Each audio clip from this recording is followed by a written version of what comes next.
Yes, it's recording.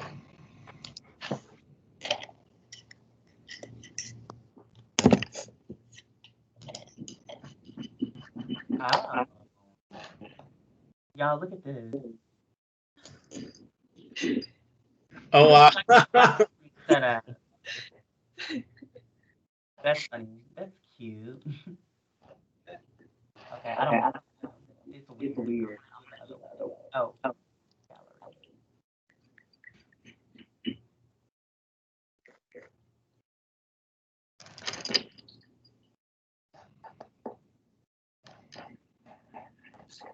All right.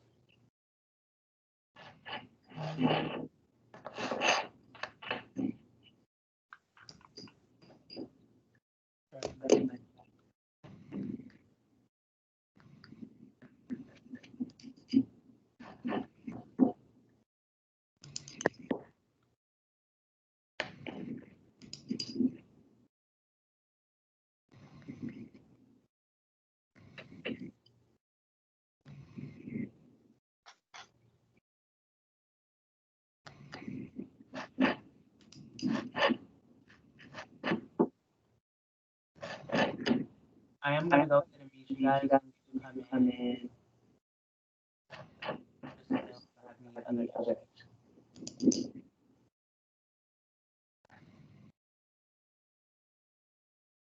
All right.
Hope you guys are having a good day.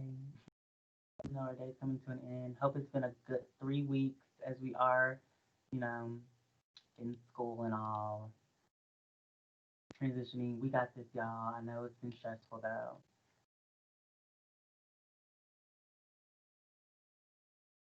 Okay. Can I see the chat on here? Oh yeah, I can see it on this side.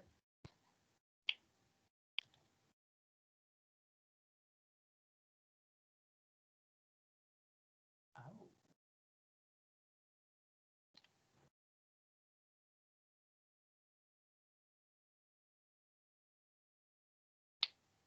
okay.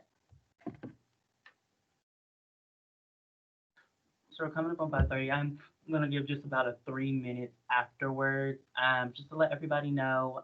So we are doing a little bit of a change. So we won't be doing iClicker anymore.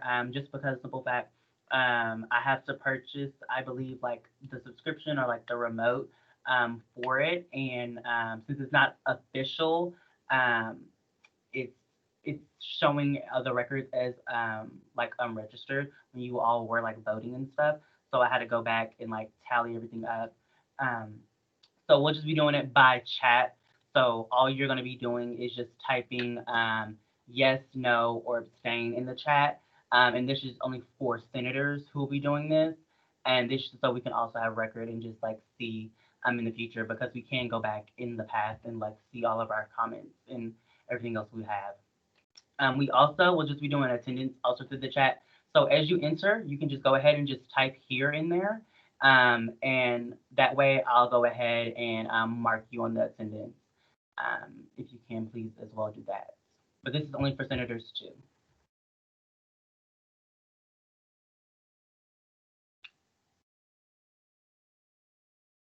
Okay, so as we're just waiting for a couple more people to trickle in, I'll go ahead and mark attendance. So we have Alyssa.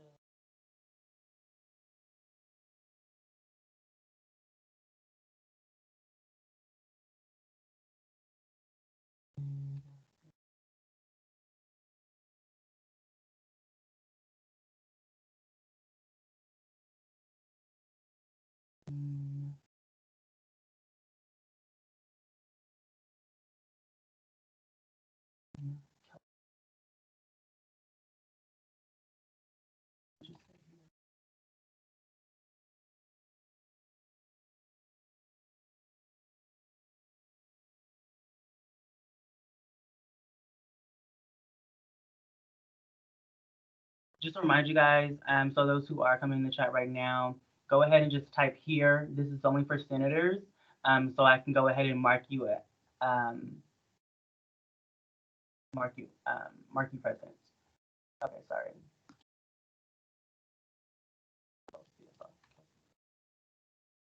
Stephanie. Um,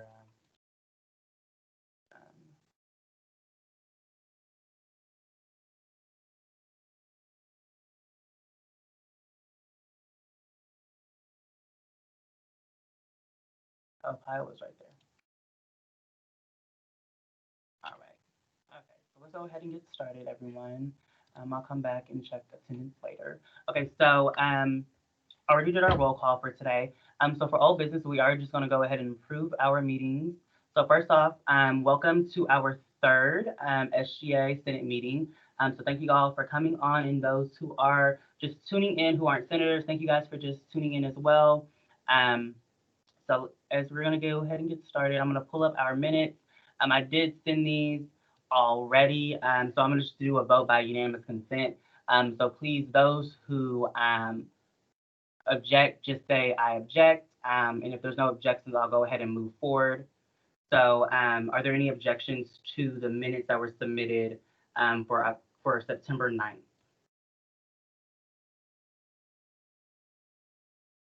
If there's no objections, all right, we'll move forward. The minutes were approved unanimously. Okay. So next thing on the budget that we do have, we have Danielle who will be presenting our budget presentation. I believe Danielle is on the call with Michael. Danielle, are you there?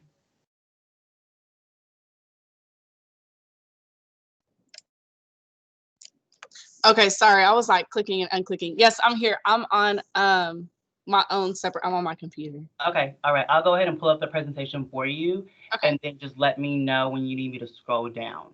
Okay, sounds great. Hi, everyone. My name is Danielle Coleman. I'm the Chief of Staff for the Student Government Association. So I'm going to be presenting our budget. I do apologize for not presenting this by the Danielle, 1 second. I did forget. Michael did want to speak for a second. I apologize. He did have something he wanted to talk about at the beginning of the meeting. I'm sorry. Yes, go ahead. Of course. Let me know he was going to speak. Michael, go ahead and go first, please. Okay, can y'all hear me? Yes. Okay, sounds good. So hello everyone. My name is Michael Lukey. I'm the president of the Student Government Association. So just a few things I wanted to say before we start the meeting. So recently we were kind of in a meeting with Krista, and then we were looking over the bylaws and the Constitution and stuff. Just want to let you guys know, I kind of pooped it a little bit on some of our deadlines and stuff that we were supposed to meet. But we're kind of just asking for a little bit of grace. It's been kind of a difficult transition period with everything being online. But we will definitely get these approved in the upcoming weeks. So what it is, we missed the date that we need to have the memorandum of understanding approved by. So that was kind of made when SGA and GSC split up, kind of just stating like different rules on how they're going to stay working together, like in collaboration with each other, but working together effectively. So we'll have to get that approved at the next meeting.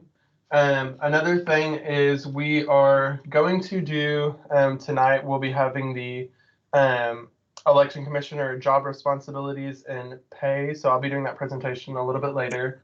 But we were also supposed to have Supreme Court approvals, which will also be next week. And then election board as well. So we'll be talking about election commissioner and their job responsibilities and pay tonight. And then next week, we'll be bringing forth election board, the memorandum of understanding, and Supreme Court nominees for you guys to hopefully approve. So like I said, I kind of pooped it on a few of the bigger things that we needed to get approved. But like I said, that was my fault. Just asking for a little grace. It's been kind of rough, but yeah, just wanted to let you guys know in the spirit of being fully transparent and wanted to let you guys kind of know what was going on. So yeah, without further ado, Ms. Colvin. Yay, thank you so much. I'm very honored to speak with you guys today and to present the budget for you guys. So we're just gonna go ahead and start right at the top. Employee costs are gonna be in the yellow. So this is gonna be for the full year, September through August. So as you can see in the month of December, it is a little bit lower compared to September through November. December is still considered, a fall semester. It's lower because we will not be here on campus for about 9 days. So that does take into effect on the wages. So that's why it is, as you can see, almost $2,000 lower than September and November. January is also a little bit lower than February through May. And that's just because we are gone 2 days out of that month. So I just wanted to explain that is why it's lower. And then June and July and August, they are almost about 3,000, and that's going to be for the next term. So for the next administration, we won't be able to touch that money as far as Lukey Combs admin, but this is just to, go ahead and prepare for them, just as the previous administration did for us to prepare for us. And then the OASDI tax, that's just like a mandatory thing to take into account for that. Now for the job titles, we're just gonna start right at the top to where everybody can see, and then we'll continue down. So first we have Chief of Staff, which is gonna be, my position. Right underneath, we have Deputy Chief of Staff. So Peyton Jackson is like an entity of me. She helps assist me in certain things and helps me plan certain programs and everything. So that's why she's a Deputy Chief of Staff, and that's why she's included within my budget. So I budgeted for her to have $125 all the way until April for any initiatives, any programs, any supplies that she may need. So in total, she'll receive $1,000. Now for events, okay, thanks, Kim. Now for events, in September, camera count. Okay, there we go. Okay, now for events, as you can see, September and November are just a little bit higher than the majority of the months. So September and November are a little bit higher just because September we have our Voters Week that's coming up. So just to plan accordingly for that. In November, just to plan accordingly for any almost basically end of year big events that we kind of want to have for State of the Student Body, or if, we wanted to do a going home, Christmas break type of party, type of event, just to make sure that is accounted for. And then in April, we have a bigger budget that's also for the State of the Student Body for the spring semester, for just a major event for that. So just to explain why it's a little bit different, but for the remainder of the months, they are at that $750 price, just so that way it's consistent throughout. Telecommunications, this is the phone bill. It'll be $73 each month. That one's pretty self-explanatory. For the office supplies, it does fluctuate throughout just because September, we did have to just, take into consideration that we have a few more things to purchase just to kind of get the office back up and running throughout from what the previous administration left. And then throughout, it shouldn't be that much more. January is where I have the $200 at, just for whenever we come back from Christmas break, just to get us re-upped again for the spring semester. Hygiene initiative, you'll see that there's a $950 money allocated for the month of January. The hygiene initiative came from the Cara Thomas administration. So those are like for the women hygiene products for us to purchase for that. So hopefully we only get billed once, but I just went ahead and put it in January just because, you know, everything being online, there shouldn't be that many students at this current time on campus. So just so in the spring semester, if we are back in person, we do have that money already allocated for that. For sponsorships, it'll be consistent $250 all the way throughout September through April. Executive retreat, we are having a virtual executive retreat for the fall semester. So in the event that exec gets to meet in person in the spring, I wanted to allocate enough for us to be able to actually do something bonding wise in person. For retreat, for the all member retreat, as you can see in September, there's $1,000. That's really just for like the vouchers at this point for you guys to be able to have that meal on September 19th, so on Saturday. But then as you can see in January, I allocated $3,000. So in the event that we are able to meet in person, we can have, you know, a good time at our retreat. For travel, we have $250 allocated for October and November in case we needed to go out of town. Sometimes some administrations go to Austin or some go to Washington, D.C. That's just allocated because it's kind of around the election time, but who knows if we'll even be able to travel, but it's there just in case. Holiday Lights, that is an initiative from Adams administration. So that's the $3,000 that is like whenever you walk in the library mall and you see those lights that are hung up, those are because of SGA. So that is something that we'll keep upholding. So we only need one purchase of that. And that's because, you know, we only have that holiday once a year. Discretionary spending, that's $550 among September through April for us. That's just to my discretion if we need to purchase senator name tags, if we need to re-up on blue books, if we need to purchase some more disinfecting products, things of that sort. That's kind of where that money will pull from. As you can see, October is a little bit higher than the rest of the months, and that's because I plan to purchase the senator and like the ambassador and the interns, all of our name tags within the month of October. So that's why it's just a little bit higher that way. The money is already allocated for the name tags to be purchased because, you know, they cost just a little bit. Next up is going to be the intern program director. So that's led by Yasmin. Yasmin for intern program, she has $150 for September through December in case she would like to purchase any to-go bag items or any virtual programs for her and her interns to do during that time. And then from January through April is where her $100 is allocated. So she just goes down $50 within that point. Intern events, that's where she has $50 right across the board all year for them to do something. So that way the interns have a little bit of spending money for them to take into account. Next up, we have intern meetings for the entire spring semester. That's where she has her $50 allocated towards. So, you know, if she would like to put pizza up that night or bring donuts or something of that sort, she can do that for her intern meetings. But because everything will be virtual for the fall at this current time, there's no money that needs to be spent for virtual programs. And the last one is going to be the $50 for her initiatives. That was just $50 all throughout September through April. And then as you can see, it stops in May through August because that is when the next administration will have that time. Next up is going to be the communications director, and that'll be for Gia. So in November, I put $2,000 for her. So that way she's able to re-up and purchase some new t-shirts if we need to. That way if she wants to buy some long sleeve t-shirts or some cutoff, whatever her heart desires during that time. And then as you can see in February, that's where the $5,000 is also allocated for t-shirts. So that way we can do one big purchase before our administration ends to give to students and then also to leave the next administration with some t-shirts, just like they did for us.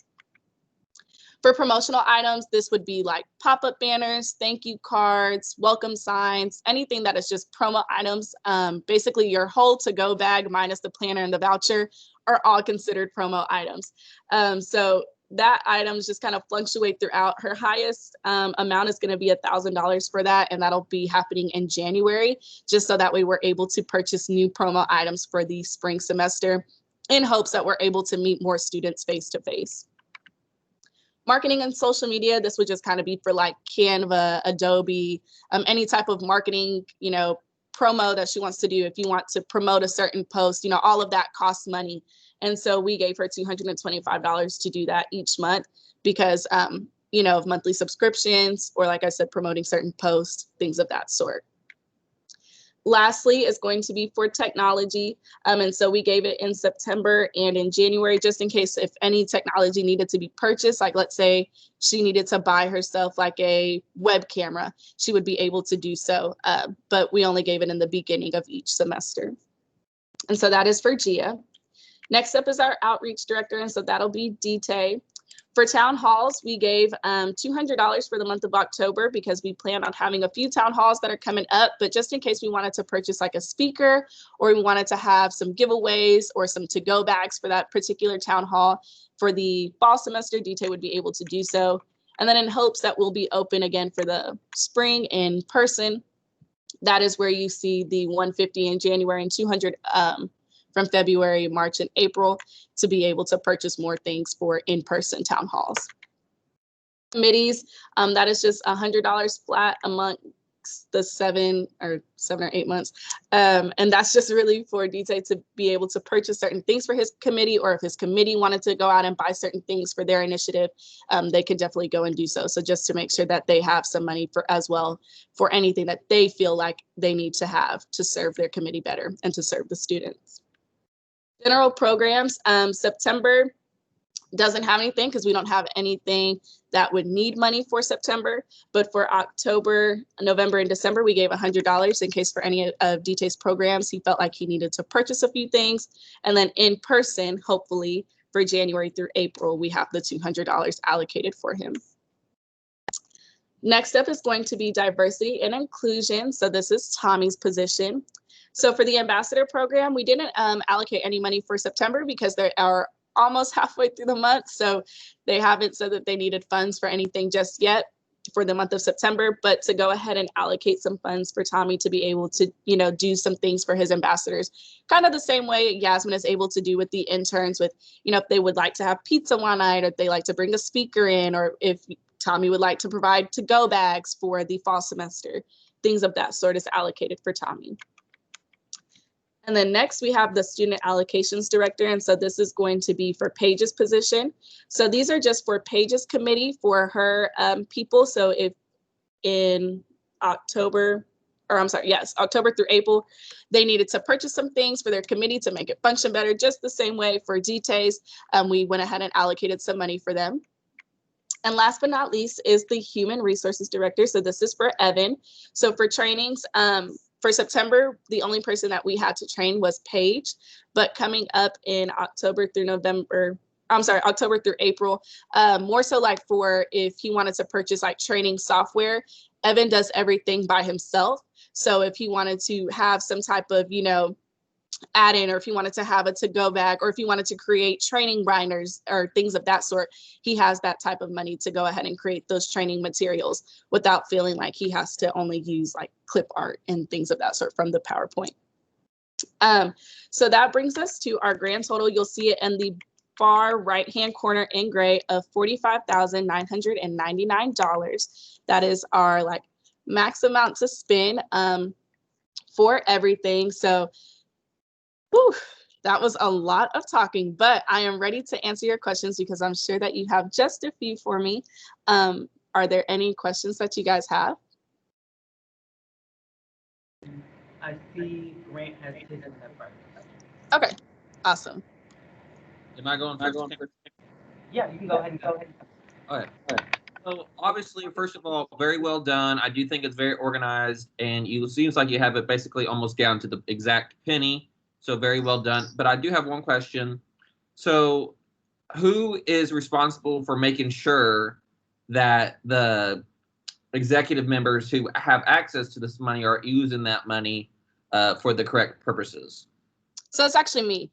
I am the only person that is able to make purchases for the executive board. So any type of purchases that need to be made, whether that is buying a pop-up banner all the way down to ring up on some pencils.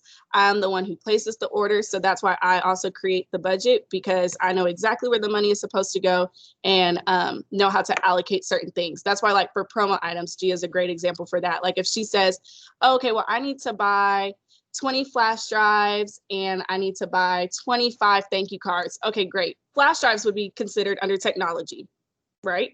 But the thank you cards could be considered under promo items. But let's say Gia says, oh, I want to create 20 flash drives to give out to students. That would be considered promo items because it's not used for our technology purposes. So all in all, to answer your questions, I'm the one who gives the whole rundown, because I'm the only one who purchases those items for everybody. So it's only one direct contact. And then obviously say the executive member or doesn't use up all their allotted funds, what then happens to those? I'm going to say that they're going to go on to the next administration for the June through August period, so that way they have a little bit more money allocated. I know that when we started, like, we had just a little bit money left over because it goes by the fiscal year. So this is like our money for this current fiscal year, but when the next administration starts, they'll still be considered a part of this fiscal year up until September, which is why the budget is being brought to you guys now with the new money that's presented with this fiscal year. Okay, thank you so much. You answered all my questions. Awesome. All right, JT, you can go ahead. Okay, cool. Again, like Grant said, this is job well done to you, Danielle. This looks amazing. It looks really great as far as the breakdown of everything. I was just very curious if you guys do have leftover money. Would you guys be open to maybe having some type of relief fund or some type of something for students who might be in need, since we do have a little bit of money left over, if that makes sense? Or if somebody does not use their amount of money at all, say somebody goes through the semester and just really doesn't really need anything, will we be able to do something with that side of money if it's enough to leave the next administration soon? I would definitely have to look into that, just because I know that there are certain, like, within the Constitution and bylaws, like there's certain things that we can and cannot do within like the SGA money. Like, for instance, Eagles Nest is a great example of that. Like, Eagles Nest can only use like things that will benefit the entire student body. Like, they can't go out and purchase like $25 gift cards because that only helps one person. So with COVID-19 and everything, that's something that we'll definitely have to take a look at, just because who knows if there will be money left over. If we open up in the spring, then this will be a whole different ball game. If UNT continues to be virtual, then it'll be a whole different ball game. But I think that's definitely something that you guys can talk amongst yourself, if that's something you would like to add it maybe into the Constitution or in the bylaws, and take a look at, like, hey, like, we are in a world pandemic. What about if, you know, if there is allotted money left over, at least 2% of that or 5% of that can be allocated towards students. So I would definitely use your senator rights and get to talking with that. But as far as right now with what we have, we don't really have too much in place, but that's definitely something I'll look into, and I'll speak with Krista and Michael and Cameron about, because these are definitely trying times for sure. So great point to bring up. I'll do my best to look into it, but we just don't really have anything as far as relief goes within Constitution and bylaws on what that type of money for the fiscal year can be used towards. But that's if we even have money left over. So who knows? Did that kind of answer your question? Yes, that was good. Okay, cool. Casey. Hey, just again, amazing job on the spreadsheet. It looks absolutely amazing. So since you answered part of my question about you being able to, you making all the purchases, now will you be tracking those throughout each month? Yes. And I assume I don't know, but would it be possible to have, you know, a broken down chart for each month, and so we can compare the budget that was proposed and then see what might be left over from month to month, if that's possible? Yeah, definitely. I automatically have to track it so that way we know like what we're looking at. So like we're not going over, or just to know how much in general we're going to be under per se. But I will say, just in general, if UNC was to keep everything virtual for the fall semester, the budget is automatically going to be looking a little different for certain things, just because per the bylaws, I have to present at the end of the semester, but if I wanted to like update you more monthly, I definitely could. Just with everything going on, if we stay virtual, we might not use as much, but who knows what happens because everything's going to be voted on again come October 1st. But like I said, by the bylaws, I have to present it at the end of the semester. So you'll definitely see what we're looking like come December. Thank you. Yes. All right. And Grant. You're on mute, Grant. Sorry, I lowered my hand instead of hitting mute. Okay, so first of all, I really like the way Casey was going, but I kind of feel like instead of having it, you tell us the end at the very end, that you tell us like do it per month to see if the exec members are spending it right and if they pay anything. I think that would be very interesting to see what they spent or what you bought for them and stuff like that. I think that'd be a very useful tool for us as we continue with the budget. And I'd also like to take this time to motion for Devin to be recognized. Okay, we can do just by unanimous consent. So is there an objection to recognizing Devin to speak? No objection. Okay, yes, so Devin can go ahead and speak. Cool. Thank you and good evening. I had a couple of questions / points, and I'll try to get to them quickly. First off, I was just wondering, in terms of the committee supplies, I was wondering if there's any former executive staff members who left maybe in their transition materials, any examples or any advice on what that money could be used for, perhaps something that they used it for in their administrations. Just maybe some examples, just because I served on the Eagles Semester Committee for 2 years, and I obviously didn't see what John Carr did. He was an amazing director, and, I didn't see exactly what Josh Kilbane did behind the scenes. And I was just wondering if you could provide a little bit of insight on what that would look like. Yeah, definitely. To my knowledge, I haven't been able to look through their transition documents because I was busy looking through my own transition documents for my position. So I wouldn't be able to answer your question if they left any previous examples on certain committee supplies. Something that comes off the top of my head might be portfolios, or maybe having some type of exec office cards to see if maybe, like, how they had office hours for executive members, maybe presenting that same thing with them through Design Works, or copies. That's a pretty big thing when things were done in person, to have copies of agendas to give out, or training manuals to train them on the particular position itself. All of those things like come into like printing costs or design costs if they take it to Design Works. So those would be things that would come from committee supplies, at least pre-COVID they did for sure, at least the training materials and the copies for sure, because all of those, charge by your copy. But as far as like any other specific things, those are the only examples I have at this current time.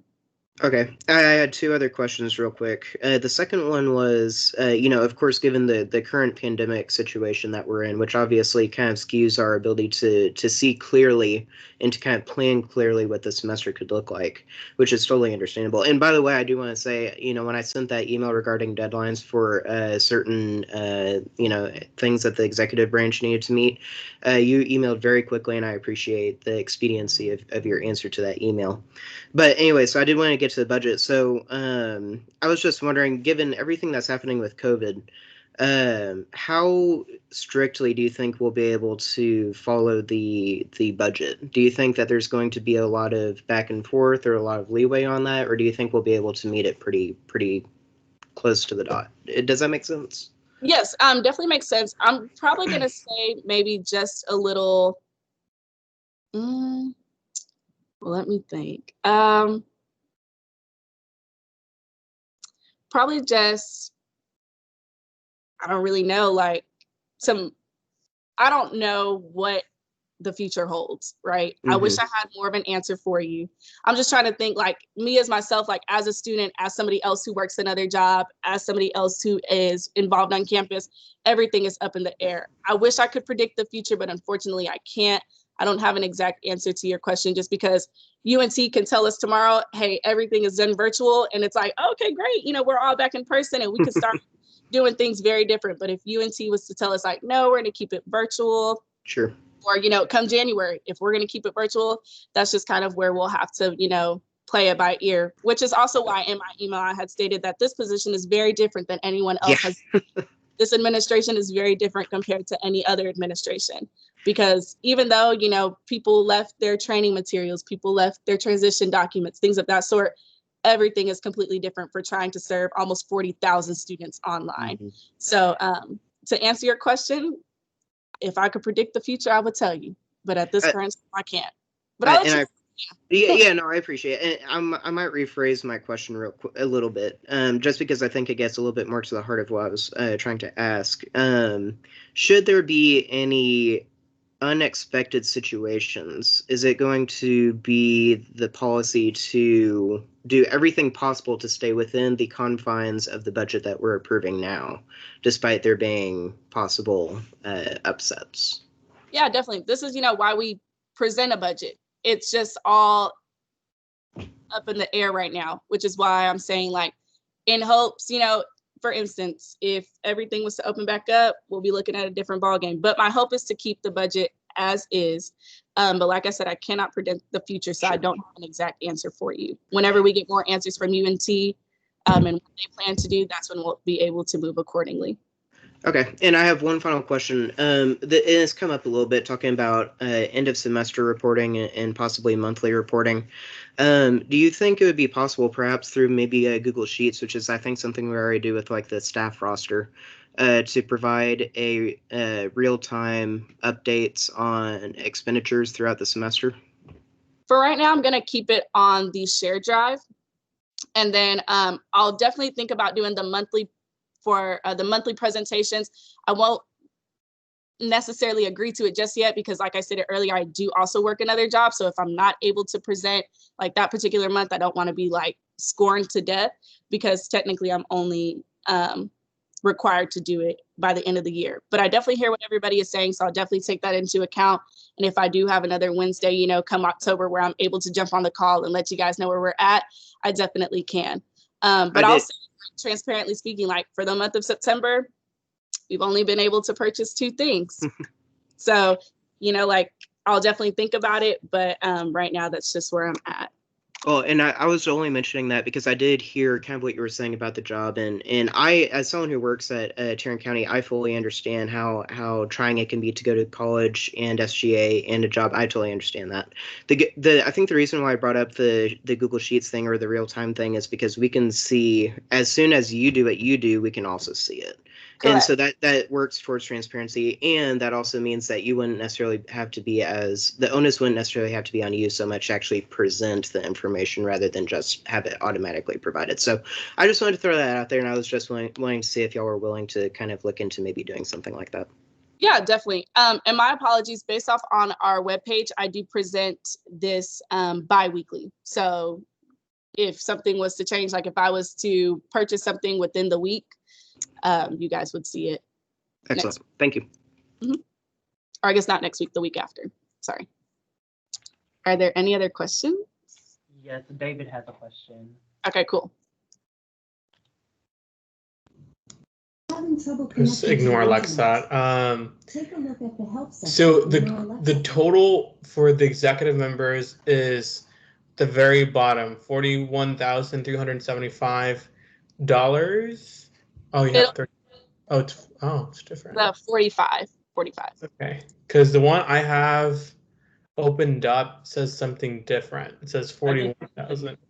I like right before the meeting, like literally, I think at 4:30, I sent the adjustments that we made to the budget. So we actually had more money that we had to account for that wasn't on there.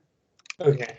Yeah. And that's just for executive members. That is not including pay and everything, correct?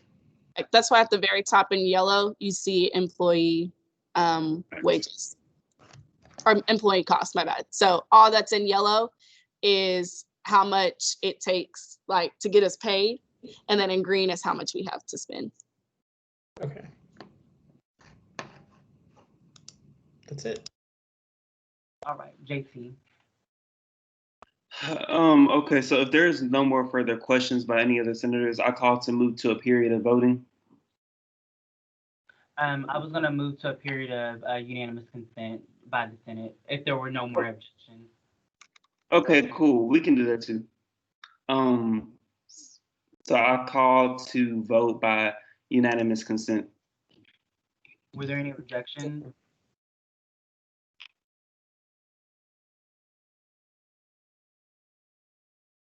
All right. Well, if there's no objections, the budget has been approved for the 2020-2021 year. So thank you, Danielle, for your presentation. All right, and we'll get this on the website as soon as possible. Okay. So moving forward, I believe, let me see.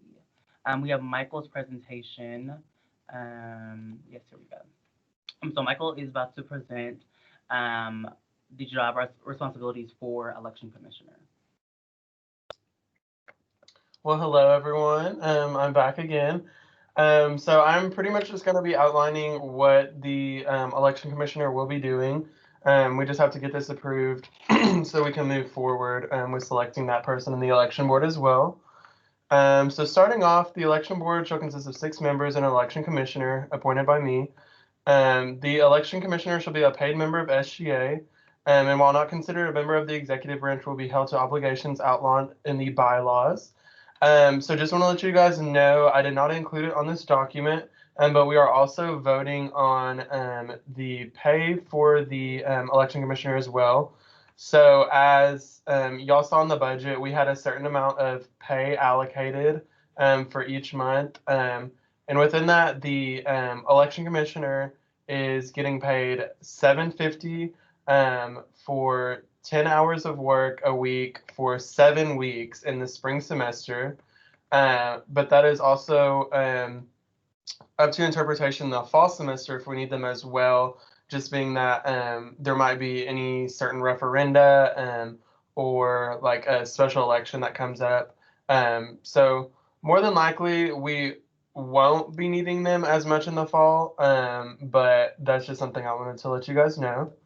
So going back to the job responsibilities, they are to include required office hours, and the payment agreement of the election commissioner shall be approved by the student senate at the 3rd full senate meeting of each long semester. So that's also, I guess, what we're trying to do right now as well.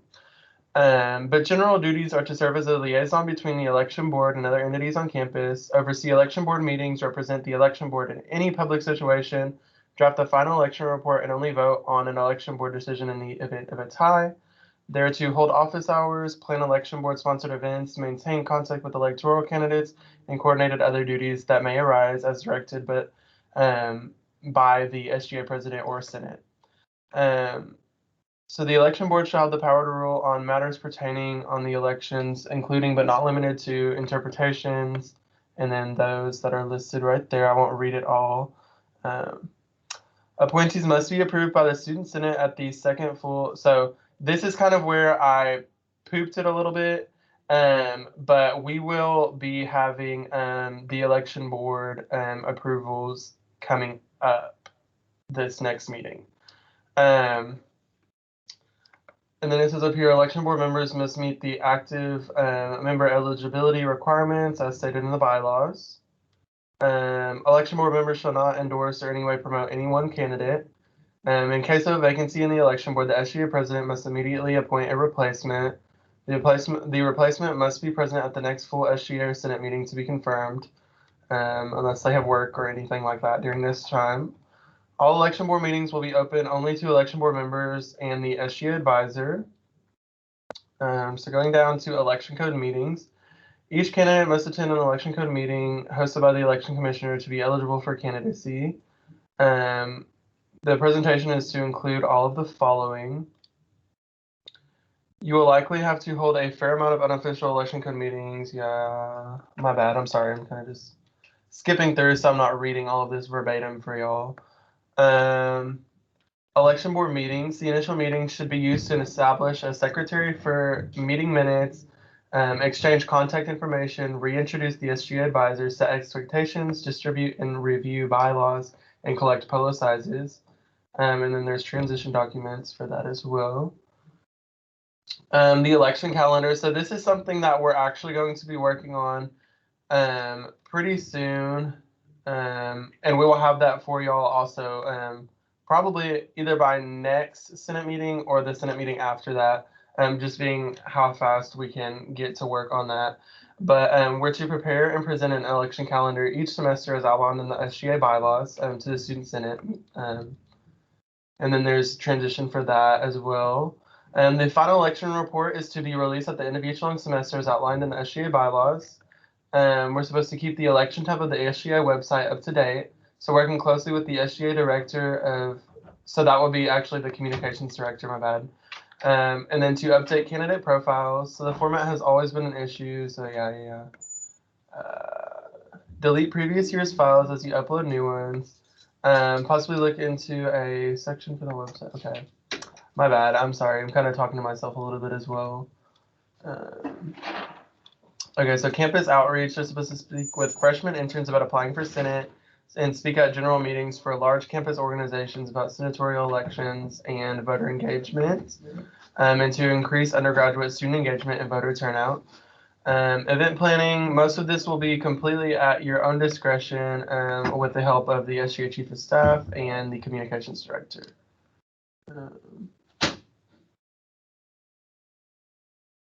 So if you just go over, okay, there we go. So it kind of just talks about some of the rules regarding the planning of events and different things like that right there. But skipping down to the town hall sections, it's saying that they are should provide food, drinks, utensils, supplies, yada, for the different town halls. And then presidential / vice presidential debates. This past year was the first of his. Okay, this was a transition document from John Carr a few years back. It was one of the most recent things that was in our shared drive. So some of it's a little bit outdated. But there is, okay.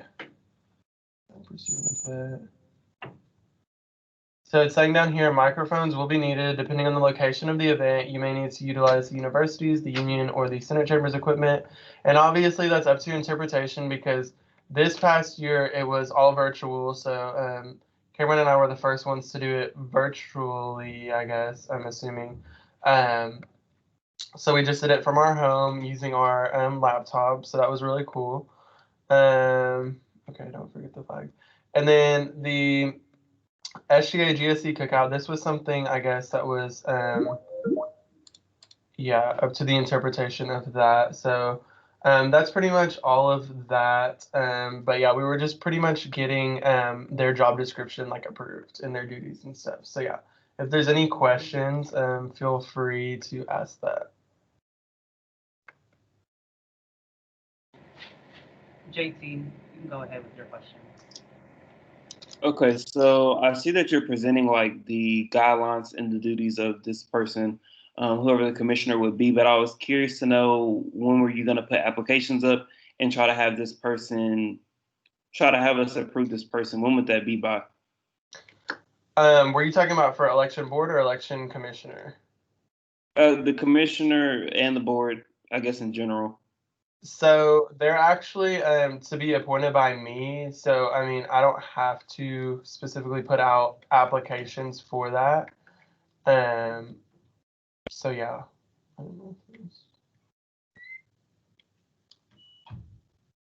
Did that answer your question? Yes, I guess I misunderstood. So we don't have to approve the commissioner or the people on the board. So they will be approved. It's just like it's appointed by me, if that makes sense. So JT, there's not an application process technically, but sometimes in past years there has been. It's really up to how the president wants to do the election board for that year. So if he would like to appoint, he can appoint, or there can be application process.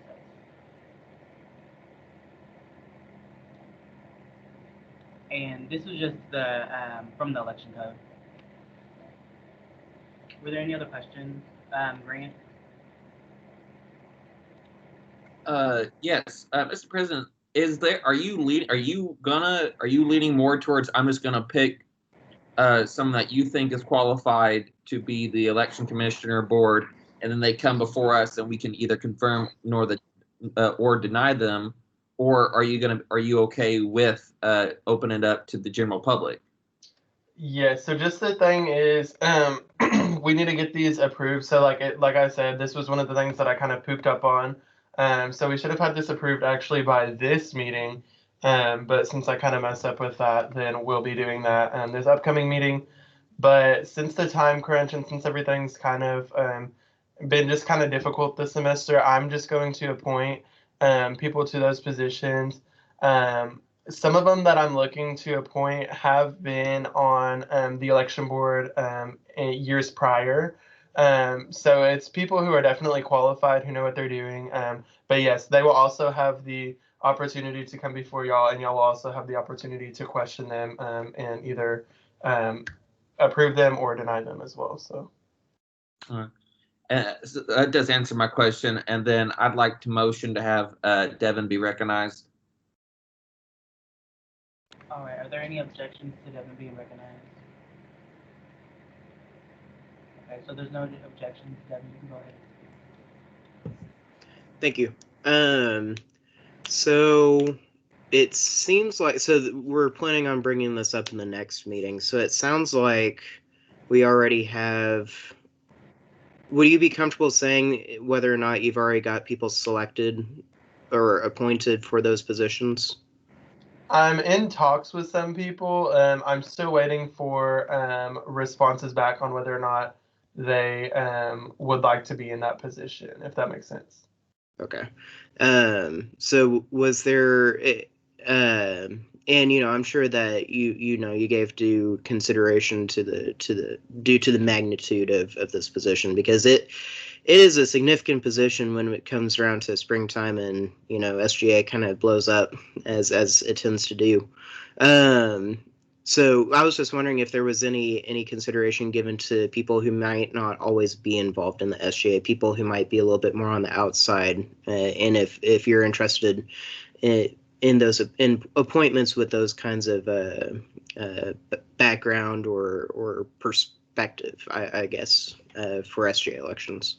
Yes, there are one or two people on who I'm interested in having on the election board who have not had prior experience with SGA, but they have had experience with regarding finances through other organizations, or kind of like the same responsibility but with other organizations, if that makes sense. Excellent. Yeah, that's all I wanted to hear. Thank you. Yeah.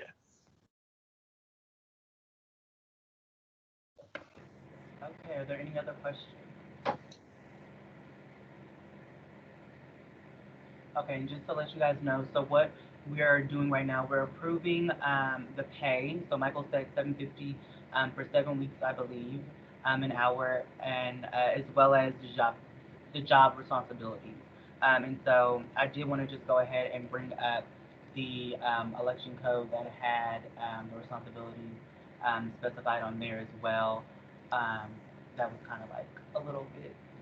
It was the current one that we had, I believe. I just had it on here. Oh yeah, here we go, right here. So if there aren't any more questions, I'm gonna go ahead and ask if we can approve this. Oh, Grant, yes, do you have a question? Yes, just real quick. I don't know if it slipped my mind there for a moment. But is the pay for that you were describing, is that the same, or has it increased or decreased any? So from the last year's election. I'm not exactly sure how much they were paid last year. I'm pretty sure they were paid $8 an hour. But with us losing one of our work study students on the executive board, we had to decrease everyone's pay. So everyone took a pay cut on our executive board, as well as the election commissioner. So they'll be making $7.50, like I said. And say you fill that position again. I don't know if you can or not, or whatever. Will we be able to see if you're going to bring it back up to the original amount, or is it just now it's set in stone, the $7.50? For the most part, it's probably going to stay there. Yeah. So yeah. Thank you. Casey, did you have a question? No, it got answered. Okay, all right. So, are there any other questions? Any more questions about this document? Okay. So if there's no more questions, and I'll be sure to go ahead and email you guys just this document as well, just so you can have it. But it is on our website.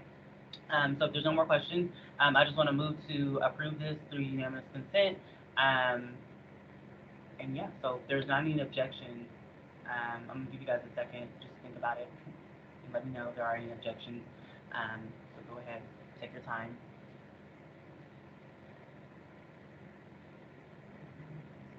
Okay, so I don't see any other hands and no other questions. All right, so we're gonna move this to be approved. So election board commissioner will be paid at $7.50 an hour, and these will be their responsibilities again for the upcoming year.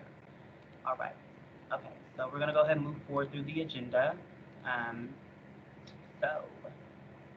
All right, so an error I did make is I need to include our legislation that we brought up last week needs to be included in old business. So generally what you would see under here would be the new legislation that we are proposing for this year, or for this meeting. So this is old legislation. This is the same bill that we had just brought up last week. So I'm gonna bring that bill back up, and we are actually gonna go ahead and vote on it. Because since we answered all our questions last week, we can ask to see if there are any other questions, but if not, then we can go ahead and go through a vote. Was there any other questions on this document at all? All right. Okay, so I'm going to do a vote. So just go ahead and go in the chat like I said. So yes, no, or abstain needs to be in the chat. And then after about 2 minutes, I'll give you guys about 2 or 3 minutes. I'll go ahead and move forward. And while you guys are submitting that, one thing I need to also let you guys know, this is kind of like towards the end, not towards the end of the meeting, but towards the end of or towards the middle of the session. Please make sure if you guys do end up leaving during the meeting, like, understand we're at home, like if you're going to go like use the bathroom or go cook or whatever, let us know, because I will be doing everything through the chat now, to the point where if I don't see your vote, then I will just count it as I'm just not going to count it. Like I just won't have a vote to count, because technically like it's showing that you're absent. So please make sure that you're just interacting and that you see, and if you do end up leaving, that you just let us know that you're going to step out. Yeah, this is only for senators to vote. I'll give you guys about another minute to submit your votes for this. And David, if you don't mind just like writing if you do see any no's pop up. But it's looking like it's everyone's, based on mine, everyone's yes. And apparently, okay, perfect. Thank you for deleting that message, because it helps for records.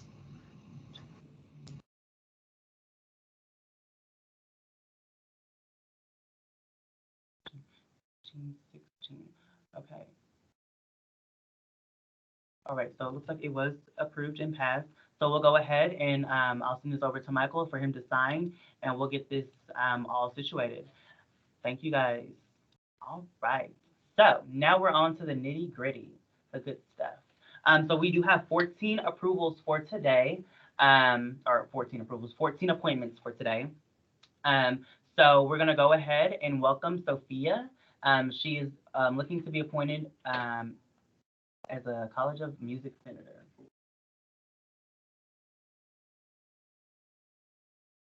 Sophia there? I'm coming, I'm here. Okay. For some reason, my laptop just works a lot slower on Microsoft Teams than it does on Zoom. So I apologize for that. But hi guys, my name is Sophia Bomboris. I am interested in representing the College of Music. Even though I'm a political science major in the College of Liberal Arts, I have been heavily involved these past 3 years in the College of Music, whether it be through ensembles, organizations, interactions, etc. And I really believe that I can strongly advocate and support the music community that I so deeply love and adore. Looking to my campaign platform, I'm looking to do 3 initiatives while, if appointed. One of my campaign initiatives would be to create a university-based online portal in which students seeking accompanimists can search for contact information, prices, and availability. Currently, there's not a system in place, and so when juries, recitals, competitions, and class studio performances, etc., occur, most students struggle to find affordable and available persons.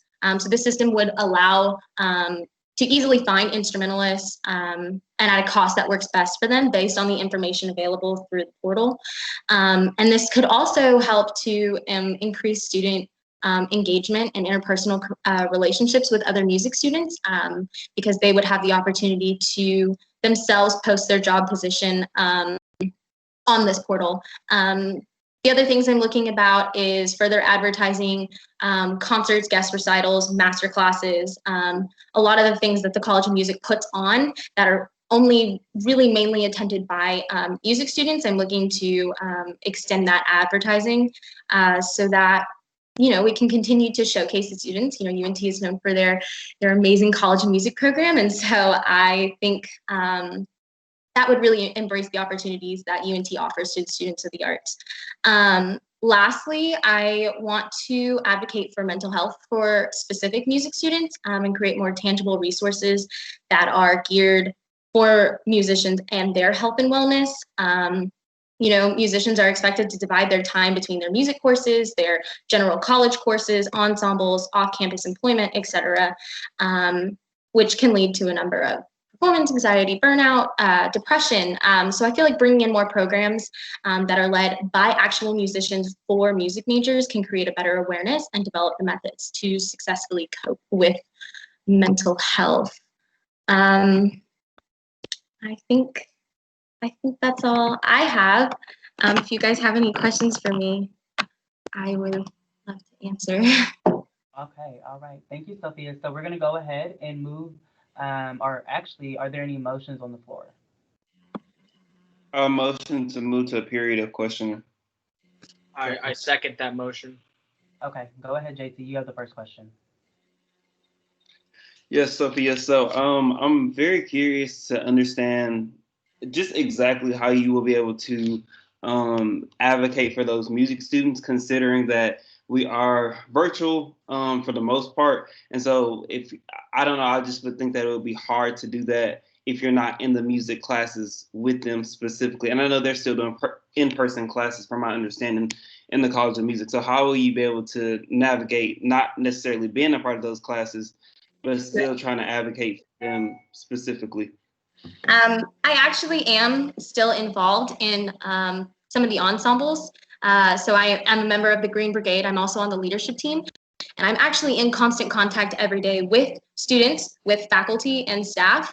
And so although I'm not in the classroom taking those virtual classes, I do see people in the College of Music quite literally every day and on weekends. So again, that constant contact that I'm in, I work for the College of Music. I have a paid position, and so I feel like I can continue to communicate and advocate for those students, even despite the COVID circumstances.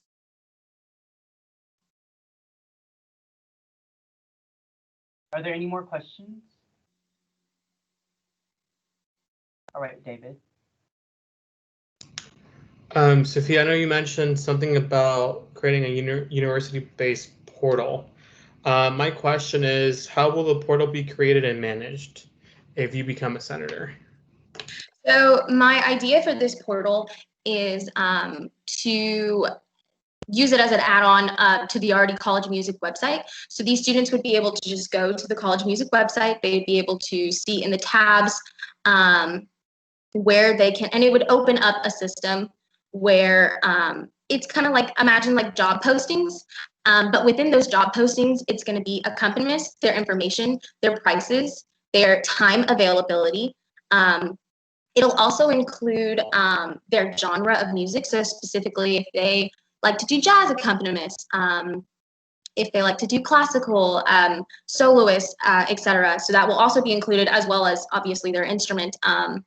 And so my idea with this is, seeing as it's listed by job posted, like a job posting, I'd like to be able to categorize it where people can just use a search bar, and it'll help to navigate and find specific instrumentalists that they would need.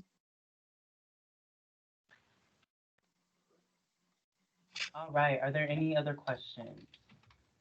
Grant, you can go ahead and go with your question. So, first of all, hi, Sophia. I think if you get appointed, I think you'll make a wonderful senator. But I have one question. So, for this database you have, if you are appointed, are you ready to be able, or are you going to be able to hit the ground running day one, kind of? Because it sounds like this is a great program. You obviously have thought this through. I'm just wanting to know if you are ready to implement this and get it running. Yeah, I've actually already started talking about this with some of the Wind Studies staff, as well as some other members of the leadership team in the Green Brigade. So I have been talking about this with students. You know, they've given me a lot of feedback, like, oh, like that's a really cool idea. Like, I'd love to see you add this aspect to it and this aspect. So definitely 100%. I wouldn't have run for this position if I didn't feel like I could hit the ground running. I'm obviously a very ambitious, determined person. I don't know if you can tell just from this interaction, but I'm eager to get started.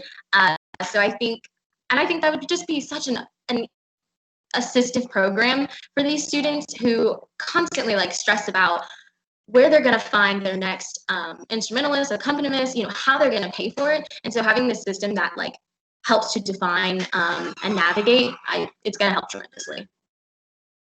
Great. Sounds good. Thank you. Oh, thank you. All right, and Senator Pyle. Hey, can you guys hear me? It's going in and out. It's like crackling a little bit. Now? Yeah. Okay, so just a quick question. Section 4, subsection B says that student senators must be enrolled in the constituency in which they have filled for election. And so you said you were in the College of Liberal Arts, however, you're looking for appointment in the College of Music. So yes, I believe we're not allowed to do that, correct? Senator, yes. So she actually submitted her 50 signatures. So I think it's the next subsection that explains if they submit 50 signatures, then they can actually be appointed for that college.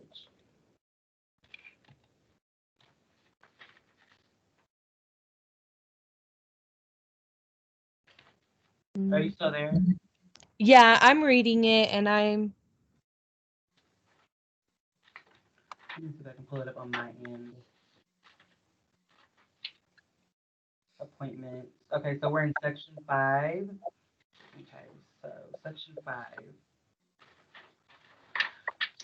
All right, so section 5, subsection D, any student may petition the Student Senate to represent a college, school, and Frisco campus academy of which they are not a member by providing a petition of 50 members of that college, school, or academy. Sophia did submit those signatures, and I believe she is very capable and qualified to sit in that seat, and so we did have a meeting and did discuss that. But Senator, thank you for bringing that up. Did you have any other questions for her? No, that was it. Thanks. Okay, thank you. All right, Alyssa.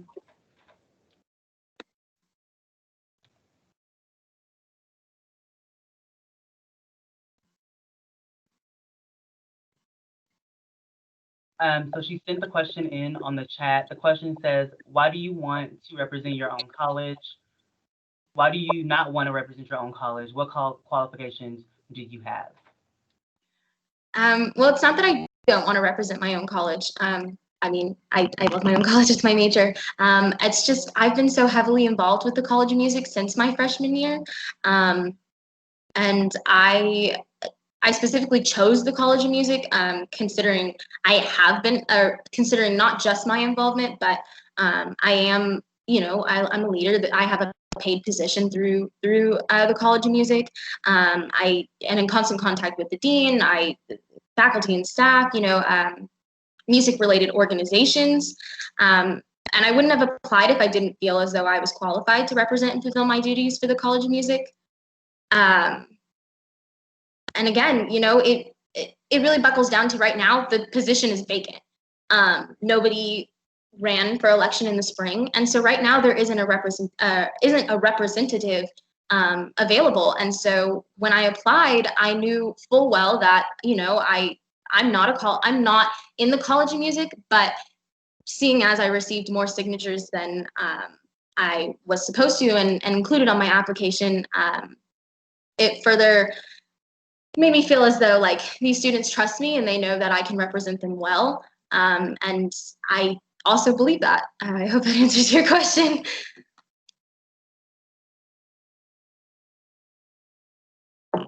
Paola, did you have another question? Oh no, sorry, I forgot to lower my hand. Oh no, you're good. I'm sorry, I meant to lower it actually. Okay, were there any other questions? All right, any motions on the floor? Yes, Senator Grant.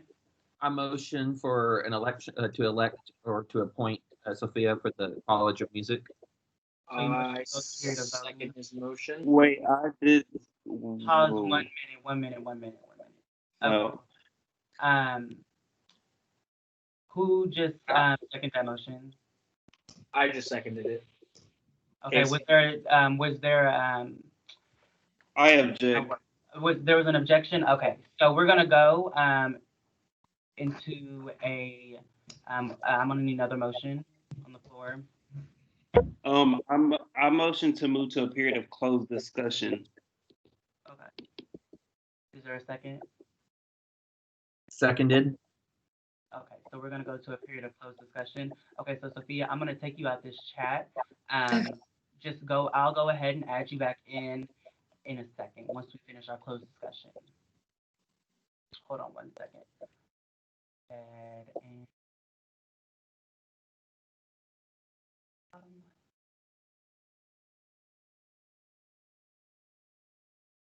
Hold on. Okay, Sophia has been removed. Okay, so JT, go ahead and go with your first point of discussion. Okay, yeah. So I just wanted to discuss. Like I said, I'm a little bit concerned. As far as her being actually like able to. I'm scared that because she's not a part of the college, it's going to be very hard. And it's easy to get up here and say, "Oh, I'll be able to," and "Oh, I'll work on the staff," and all, and still not be able to understand what's going on in the College of Music. And I know she's in the band, but she's not in those like actual the College of Music classes with all of the other people outside of the band, because there are people a part of the College of Music who aren't in band at all. So that would be my only concern. And also, I'm not sure if class is full. Cameron, you can correct me if I'm wrong, but she could have ran for her college, if that makes sense. There's 5 seats open for class. Okay, so we have 3 hands. I believe Alyssa was next. David, in the future, just to help me out, can you just keep an eye on the hands when they do go up in order? Yeah, so there's a feature that goes it by whoever did it first. So it's Alyssa, then Casey, then Stefania. Oh, I see it. Okay, great. I didn't know that was in order. Great. Okay, so Alyssa, you are first. I think she's gonna put her question in the chat.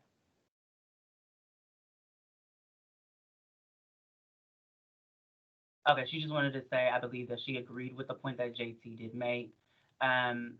If she doesn't have any other discussion points, we'll go ahead to Casey. I'm just curious if she, I didn't remember hearing if she was minoring in any music. She's not at all. I don't believe so. And is there any senator for the College of Music right now? There's not. There's only 1 open seat, and yeah, that's it. Okay. I guess what I was thinking is, I know the College of Liberal Arts and Social Sciences is, I guess, probably one of the most represented in the Senate. So I do think that we do have to take into account that there is no one sitting in that music seat right now, and which means there's no representation for them. And maybe take that into account as you decide to vote. That's my only point. Okay. Senator Stefania, and sorry, Senator Grant, since you're like in my presenter window, I can't see what order you're in. So I'll get to you right after Stefania. Okay, go ahead, Senator. Hello. I actually had a similar point to Senator Casey, actually. Just that I think it would be a great idea also to have at least some form of representation of the College of Music. I know she's not directly in it, but she is in the brigade, and she's one of the leaders in there. So she's quite familiar with like how it functions, and she works for the school of it as well. So I think having some form of representation for the College of Music would be great, as opposed to her representing class, where we have, a few people representing it. That's all I had to say. Okay. All right, Senator Grant.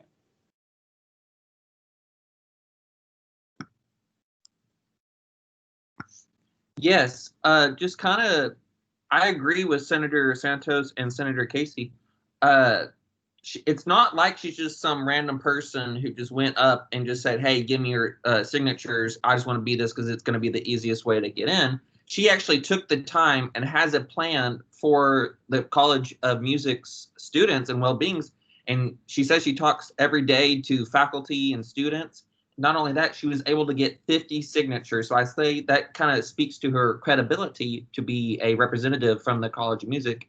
And I just don't see why, on other reasons, since it is, as we have clearly discussed, an open seat. So I think she would be perfect for it. And if not, who? I mean, like, do we really have that much? It's kind of a time crunch a little bit, just because they're not being represented. And here's someone who's done the grunt work and is ready to be the representative and has her finger on the pulse of the college. That's just my token of it. And I think we should immediately and without question vote her in, because she's obviously qualified. That's just my take.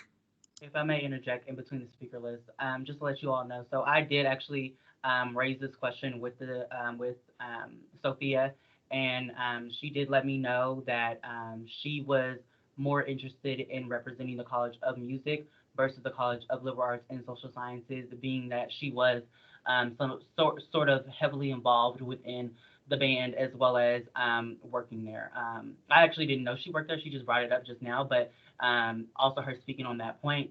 But of course, we'll continue to go with our speaker list. Okay, so Senator David.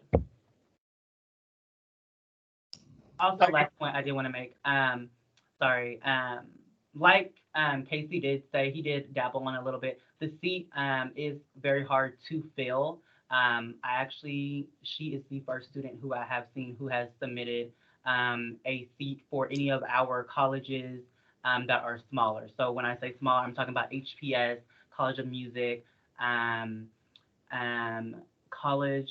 I would consider College of Engineering small just because it is hard getting a seat for that college. Just definitely think about that as well.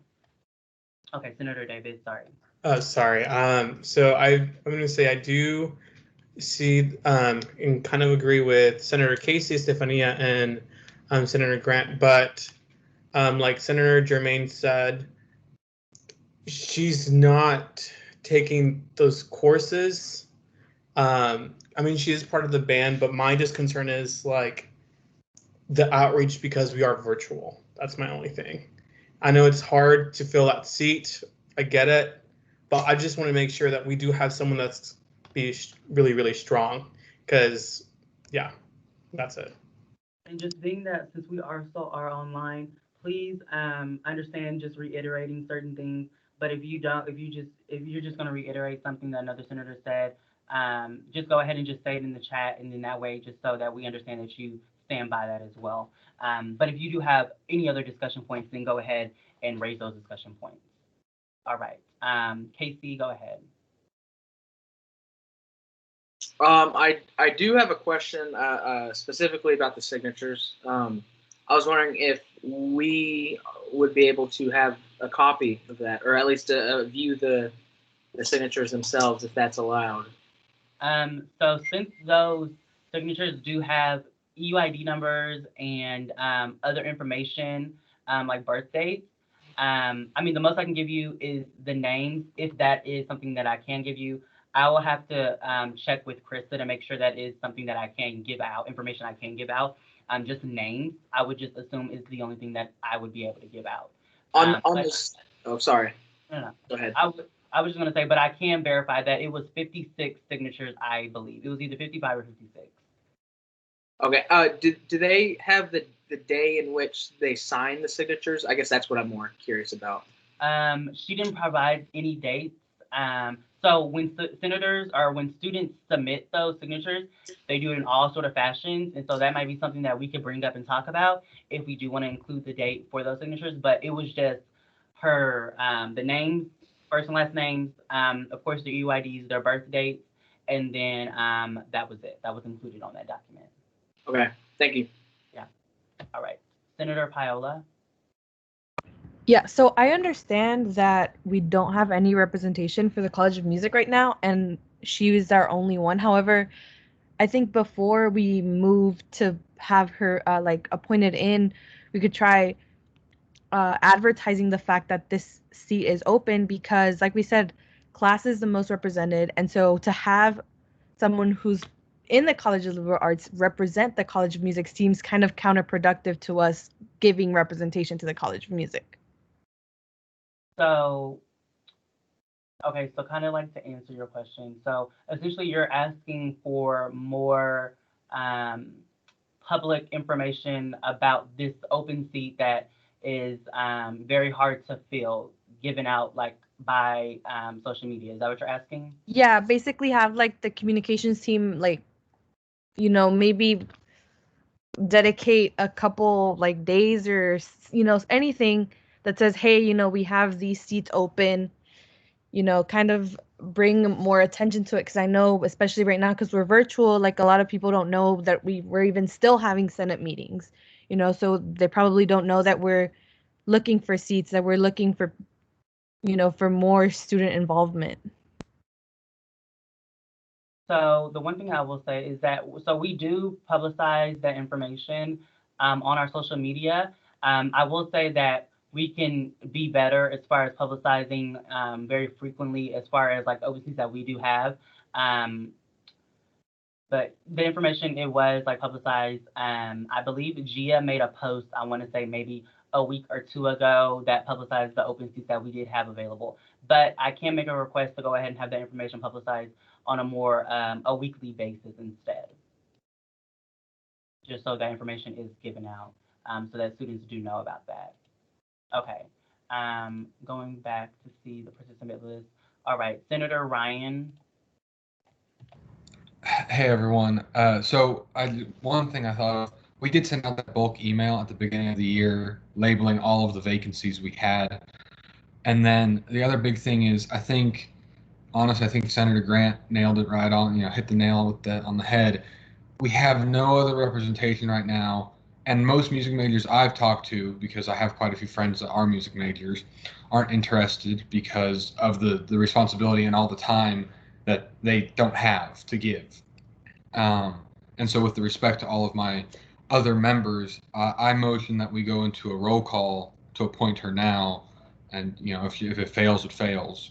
But I don't think we're going to sway anyone else's opinion at this point. I think all the points have been made. So I motion that we vote to appoint her by roll call. I second. Second. Okay, Senator Grant. All right, so we'll go to a vote. So go ahead and so since we're gonna go by roll call, I'll just do your names then. I'm gonna consider roll call actually the chat. So go ahead and just please submit your yes, no, or abstain in the chat, please.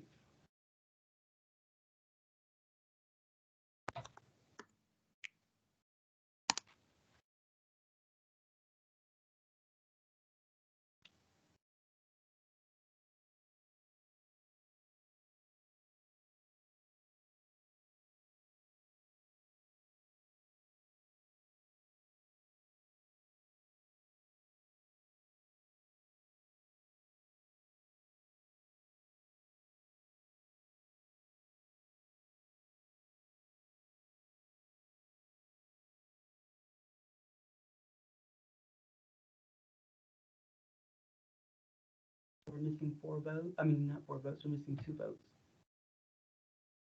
Oh, Maya Stevens. I'm not sure who Maya Stevens is. That's not a senator. Please, only senators interact in the chat right now.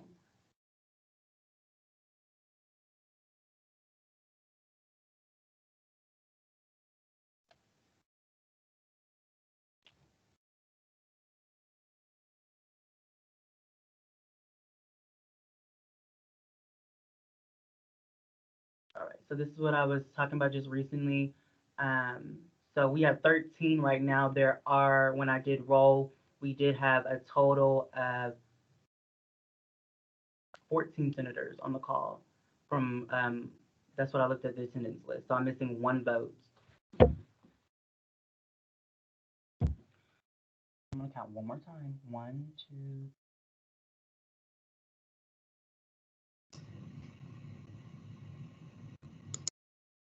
I'm gonna look and see if she was approved by 2/3 majority. So we have 13 votes. 1, 2. I think so. I counted 9 yeses, 4 noes, and 1 abstain. All right. So Sophia was approved 2/3 majority. So she will be sitting as the College of Music Senator. So I'll go ahead and bring her back in the chat. But thank you all for the discussion though. Like those were great points. I'm glad you guys brought those up. Let me see, Sophia. All right. So I'm adding her back into the chat. So with that, we'll go ahead and move forward to our next appointment. I'm gonna wait for her.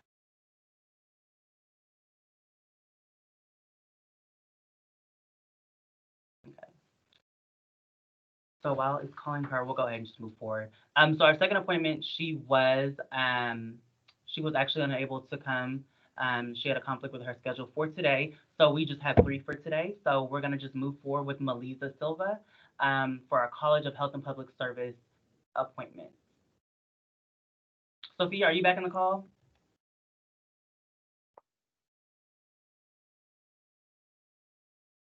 Yes, I am.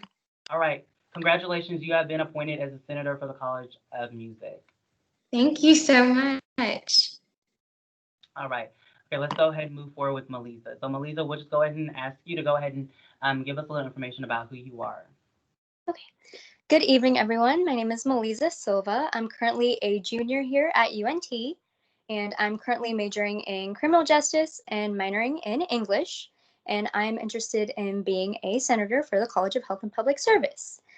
So I am going to start off with a little bit of my involvement here on campus and just try to tie it into why I'm interested in this position.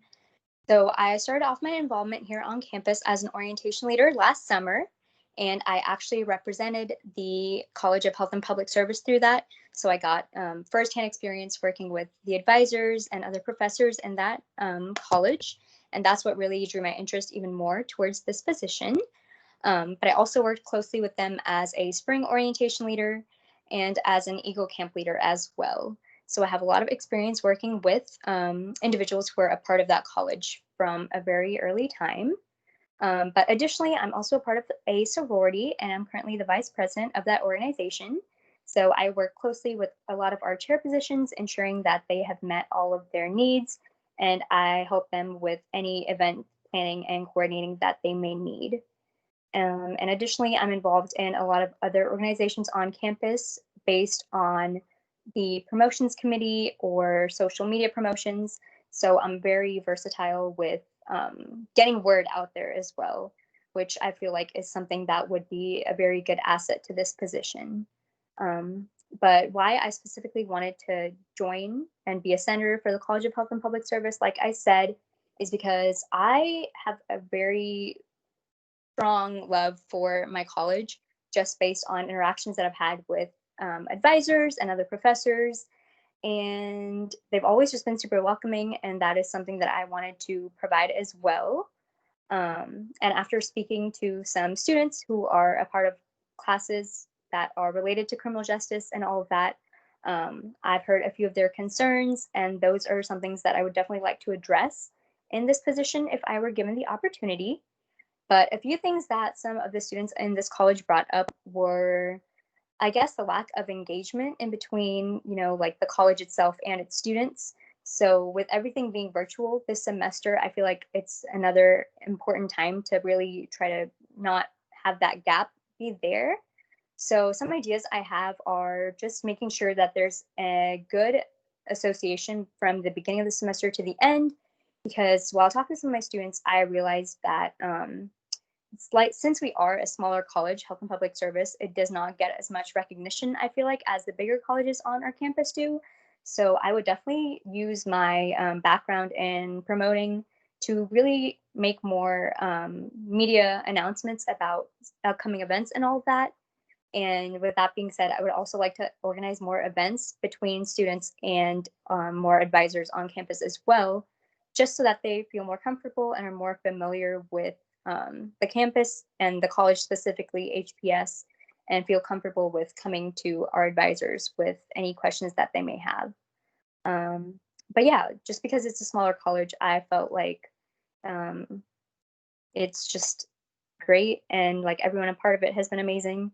So I'd really like to be a part of that and try to help out and promote it as much as I can. Yeah. All right. Are there any motions, Senator Ryan? I motion that we move to a period of, actually, I motion that we vote to appoint her by roll call. Clearly, she's very well qualified, and I think she's laid out all her points very well. I don't see, and especially being a smaller college, I don't see the need to, completely dissect everything she just said. I object. All right. So we're going to go back and stay at our read portion. Are there any other motions on the floor? I motion for a time of questioning. Seconded. Okay. We'll go into a period of questioning. Who seconded that motion? I did, David. And also, when we do second motion, do you mind saying your name? Hey, Senator blah blah, because y'all talk really fast. All right. Okay, Casey, you got the first question. I'm curious, how many organizations are you currently involved in this semester? So this semester I am involved in two organizations and my sorority. And do you feel like you can balance those 3 organizations as well as SGA as a senator? Yes, I've always been super involved in organizations throughout all of my years in education. And it just so happens that like SGA and like everything just falls perfectly into place in like time wise in the week. So I feel like I am very good at time managing and scheduling in advance. So I don't think that would be a problem for me. Thank you. Okay. All right. Are there any more questions? Any motions? I motion to move to a period of voting to allow an appointment. Second. Okay. All right. So we're going to go period of voting. Melissa, I'm going to go ahead and. Okay. Well, this chat is not working. Senator Alyssa did object to it, but it was objected after the second. Ryan, what are you saying yes to? We're voting again. I thought we were already voting. I'm gonna take I'll take Melissa out first. Okay. Hold on one second.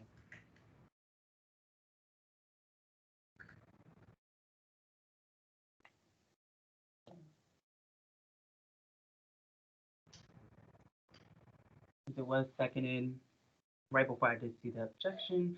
So we will go ahead and do a closed voting. So please just go ahead and drop your votes into the chat.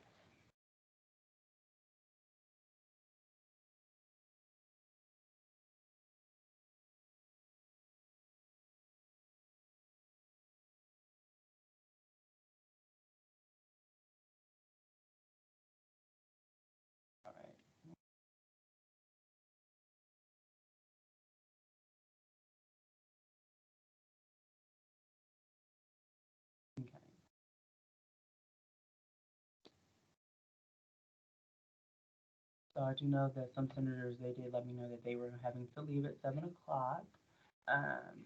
See who's on the call right now. Match that up with our attendees that we have.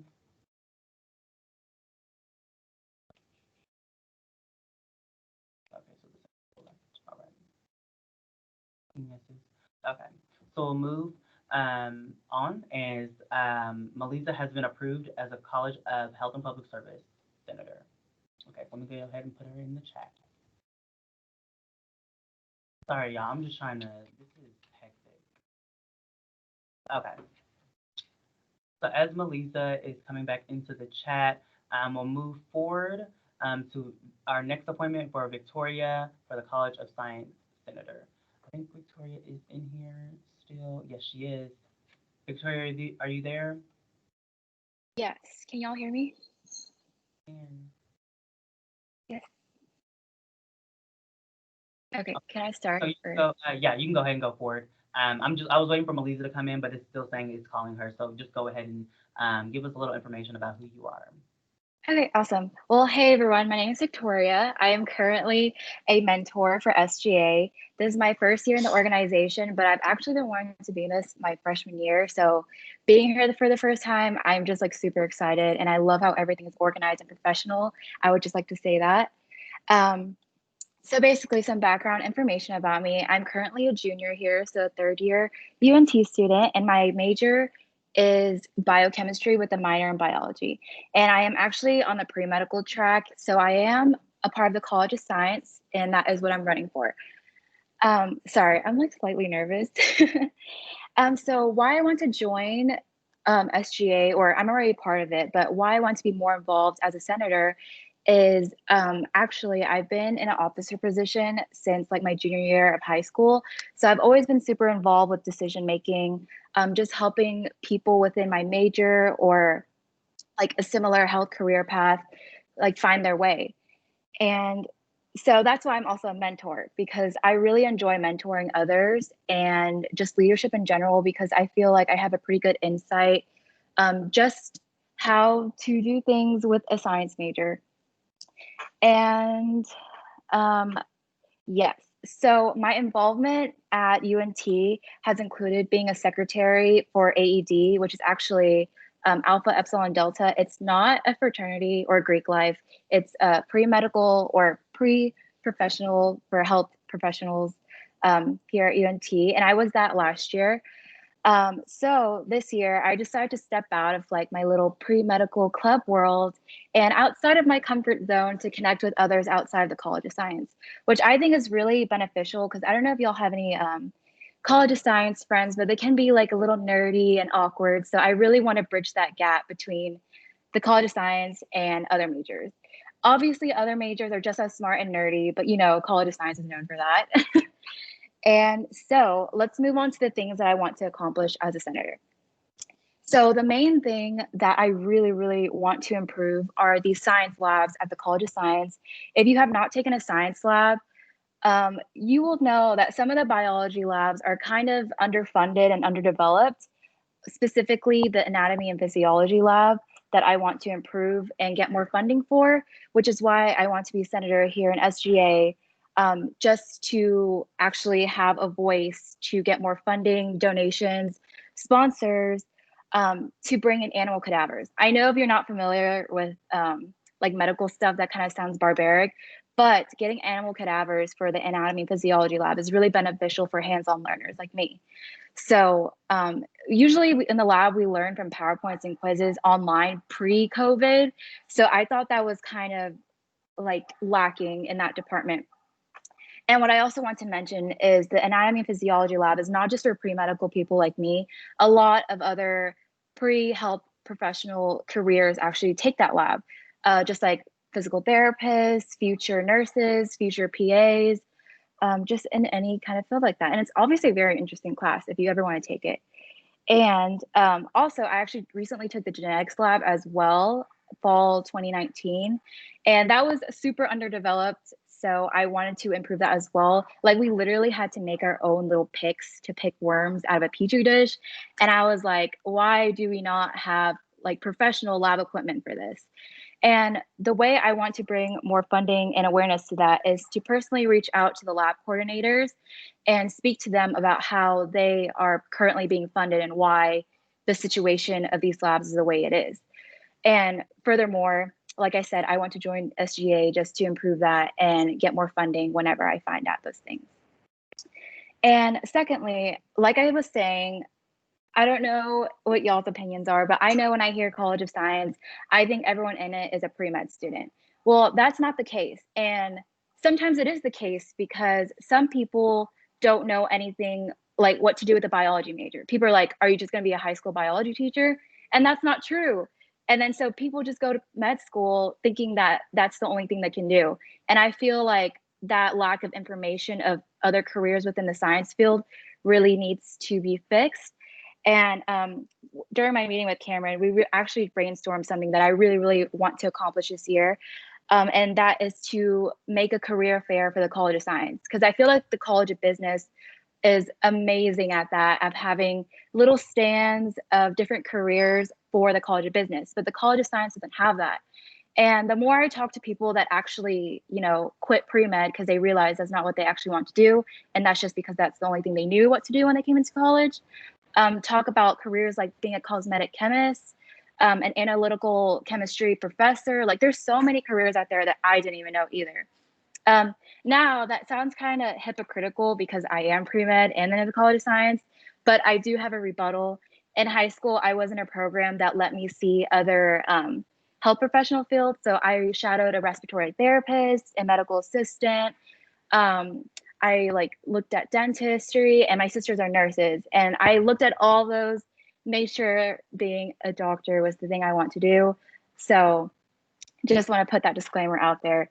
But now I'm hearing other College of Science majors finding these other careers they're actually passionate about really makes me want other people who are lost in the pre-medical world, not knowing what they actually want to do, find a career just in case, you know? So they don't end up being like a high school biology teacher, because that's not what people want to do once they go through OChem, Gen Chem, and like physics. Like you don't want to just be a high school teacher. You want something more interesting. Nothing wrong with that yet again. And yeah, let's see. Yeah, so to do that, to bridge the gap between pre-medical professions or pre-health professions within the College of Science, I just want to contact the College of Business and see how they are doing things right, bringing in those career fairs for their college. So yes, that's like my first step, and just finding companies that are requirements like a bachelor's in any kind of science major. And yes, and career workshops and all that. So that is my campaign, and I hope y'all appoint me. My name is Victoria Wynn, by the way, again. All right, were there any motions? I would like to motion to move into a period of questioning. I second that. Okay. All right. I saw Casey's motion. So I guess to make things just simpler, please go ahead and do your motions by voice instead of in the chat, because I can't facilitate and keep up when who's saying who. If everyone's okay with going to a period of questioning, when we move into a period of questioning, Stephanie, you second that motion, correct? Correct. Okay. All right, Tara, you have the first question. Okay, so hello, Victoria. I just had a couple of questions for you, because as a student of the College of Science, I also have to go through those labs and stuff. And I know that you mentioned mostly the anatomy lab, but I'm wondering if you have been looking into, per se, the microbiology lab. The genetics lab is a good one too, but like all the other labs, not just the ones that are required in that biology and biochem, because our labs aren't the only College of Science labs that are run down. So I'm wondering if you're planning on contacting those lab supervisors and seeing where they're getting their money and seeing how you can improve their labs as well. Yes. Yes, I do plan on contacting other labs. I did want to focus mainly on the biology labs. Like I know the higher level labs especially are very underdeveloped as well. I don't know why, but that's why I hope to get to the bottom of it. But I will reach out to the rest of the biology coordinators or the lab coordinators of every major within the College of Science. The reason I didn't touch upon chemistry is because since I am a biochem major, I have gotten to see some of the chemistry labs more than the average biology student. And I feel like they're really like well developed and they usually have all the equipment and the curriculum is actually very well organized. So I just want to focus on biology right now. But of course, if I get to do work with you and the other College of Science senators, I really want to expand contacting all the lab coordinators because those hands-on learning experiences are really, really crucial and personally helped me. And I know a lot of other students learn the material beyond lecture. Okay, Senator Alyssa.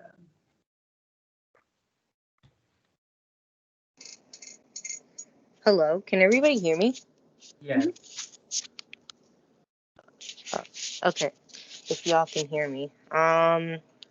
My question to you is that business isn't the only college that does college career fairs. Have you ever considered like the College of Engineering or the College of Education because they have big career fairs as well? And especially the College of Engineering works very closely with the College of Science since we do have science like biomedical engineering and things like that we have those like type of jobs out at Discovery Park. Have you ever tried to talk to anybody out at Discovery Park, I mean? I have not personally, but that's actually a really good point that you bring up because I used to personally think that the engineering major or any kind of major was within the College of Science. But I feel like, yes, they do work very close together. And I would definitely bring more awareness to the college fairs that Discovery Park has. Because I remember my freshman and sophomore year, I saw a lot of those advertisements, but a lot of my fellow peers didn't really attend those college fairs at Discovery Park. So I hope I can speak to the majority of the College of Science or spread awareness like through posters, social media, just to bring awareness to that. And you mentioned the College of Education. Yes, you are actually correct. I should probably reach out to somebody in the College of Education. One of my interns is actually in the College of Education, so hopefully I can use her as a resource to like connect me with other people within the College of Education to bring more career paths, choices, opportunities to the College of Science. All right, Senator Tara. Okay. First I have like kind of an idea and then I do have a question. So I know you said that you're thinking about doing this fair. I really think that it would be good for you to reach out to the different organizations that are related to College of Science because I know most of them have a lot of speakers that come and talk about their careers. So you could reach out to those people and get people from their offices to come in and talk and everything. And then my question was, so with like COVID and everything and how we're not in person, for the science fair thing, are you planning, like, have you thought about how you're gonna run that or like how you plan on getting it to work? Right. So obviously this semester we are all online. So I've seen a lot of virtual fairs being sent out into the Mass UNT email system. So I hope I can arrange some virtual fair for the College of Science, but hopefully by next semester, I will work on it with this semester to bring in person career fairs for everyone. And I know it's really difficult, but I think I can make it work. I know I can make it work.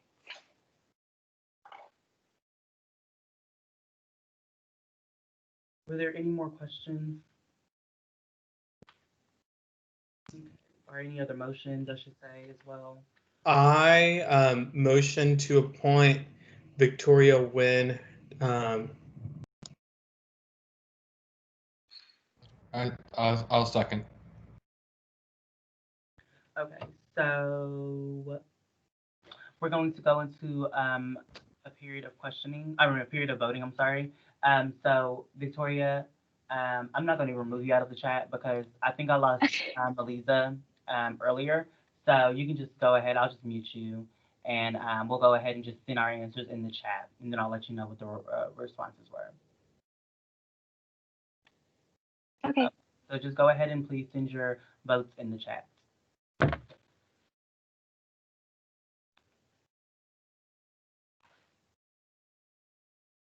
And then I did want to ask senators, so we do have our like SGA Senate group like on Teams.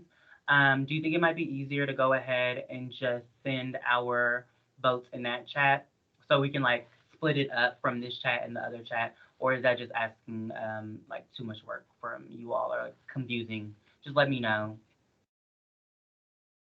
Just because Can you repeat that, Cameron? yeah, so okay, so we're in there, so you know we're on our teams right now, right? So we have a chat also for just SGA Senate materials. And like David has sent minutes in there, and so I'm just wondering, since we can't take people out of the chat, because obviously we like lost Melissa earlier, and then like other people we're having to wait for them to come back in the chat. Will it be easier for you all just to go into that other chat that we have? So you guys should be able to see two chats on the teams, and you can type in the other one too. But I'm just wondering if that's easier because I mean, of course, generally for appointments, we generally ask our appointee to actually step out the room, just because we don't want it to be awkward. So I'm just wondering if that might be easier for everyone. But I don't want to like strain you all and like make it too, confusing with the different chats. That's all. But you can also just like, we can talk about it during the retreat as well. We don't have to all discuss it right now. But I saw Tara did say yes, so you might end up trying it out next time. Okay. All right, so Victoria, you were approved by majority vote. So congratulations. Thank you. All right, okay. So we're gonna go ahead and just move forward. So we're going into our officer reports. So I'm just gonna go down each position and just let me know. I'll give you about five seconds. I'm sorry. And just if there's any questions, please raise your hand. And yeah. Okay. So were there any questions for Chief of Staff? Deputy Chief of Staff?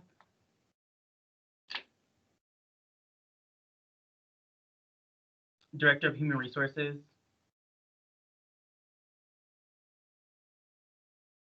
Student allocation? I saw two hands go up. Was this for HR or allocation? Allocation. Okay, so let me look at the chat. Casey, go ahead with the first question, please. On the executive report video that was sent out for Paige's video, the audio was not working for mine. I don't know if that was a universal thing. So I was wondering if maybe she could have some time to talk about what was going on with hers, what her report was. I don't think Paige is here right now, but Paige did give her report yesterday.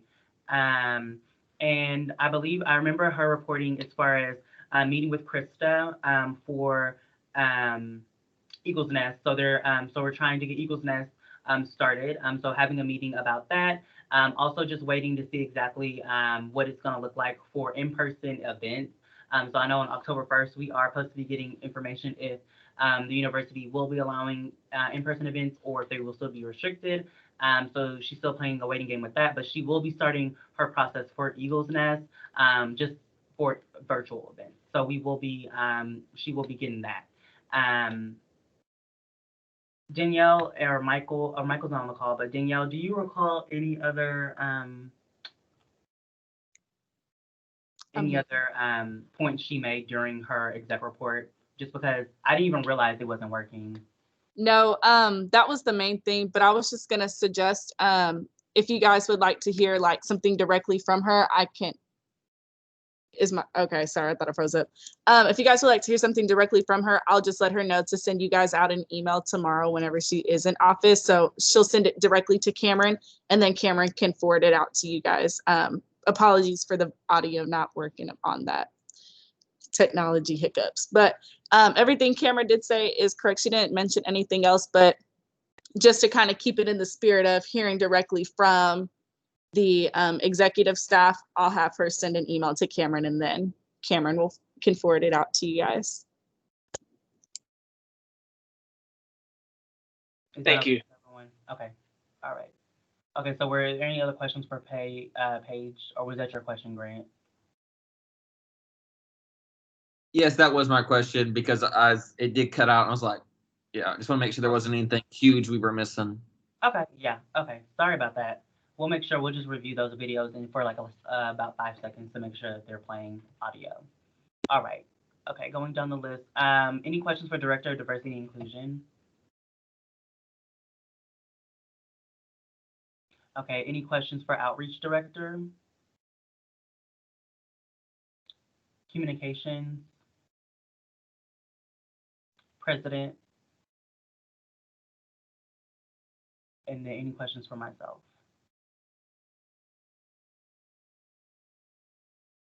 All right, so we're going to move forward to announcements. So I just want to remind you all, so for all member retreat this Saturday, you should have RSVP'd, yes or no, if you are going to be attending, as well as you should have also filled out the doodle for the headshot and polo pickup. So you guys already have your polo, but there is something else that is given to you as well with that headshot. And Danielle, I know she wanted to give some more information about all member retreat as well. Yes, I did. Let me open up the door. Someone's here. Give me just a moment. I'm so sorry.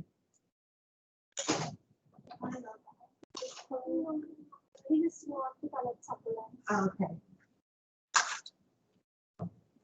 Yes. Have a good evening. Okay, so sorry about that.